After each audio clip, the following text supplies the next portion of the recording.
யூஎஸில் Indian grocery எப்படி இருக்குன்னு பார்க்கலாம் வாங்க. Capsicum, beans, carrot, beetroot, lemon இது எல்லாமே அமெரிக்கன் கிராசரிலே கிடைக்கும், இந்தியன் கிராசரிலே கிடைக்கும். ஆனால் நம்ம ஊர் இந்தியன் வெஜ்ஜீஸ் வந்து என்னென்னா இந்த புடலங்காய், சுரக்காய், பீக்கங்காய், பாவக்காய் இது எல்லாமே வந்து இந்தியன் கிராசரியில் தான் அவைலபிளாக இருக்கும்.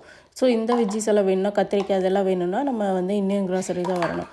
இங்கேயும் வந்து அமெரிக்கன் ஸ்டோர்லேயே கத்திரிக்காய் கிடைக்கும். அது கொஞ்சம் பெரிய கத்திரிக்காயாக இருக்கும், நம்ம ஊர் கத்திரிக்காய் டேஸ்ட் இருக்காது.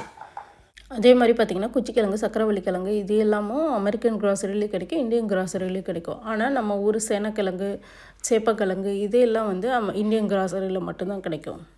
அதே மாதிரி வெள்ளை பூசணிக்காயெல்லாம் பார்த்திங்கன்னா இந்தியன் கிராசரியில் தான் கிடைக்கும்.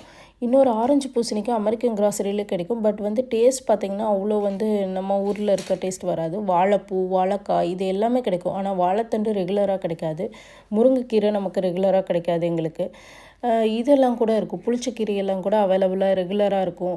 ஆனால் மிளகு தக்காளி கீரை பார்த்திங்கன்னா அவ்வளோ அவைலபிளாக இருக்காது. ரெகுலராக நான் பார்த்ததே இல்லை. மோஸ்ட்லி நம்ம வீட்டில் வந்து வச்சாதான் வந்து மிளகு தக்காளி கீரை கிடைக்கும். நம்ம ஊர் பாத்திரங்கள் எல்லாம் கூட இந்தியன் கிராசரியில் நிறைய வச்சுருப்பாங்க. ஆனால் விலை மட்டும் பார்த்திங்கன்னா நம்ம ஊரை விட இங்கே டபுள் அண்ட் ட்ரிபிள் ப்ரைஸாக இருக்கும்.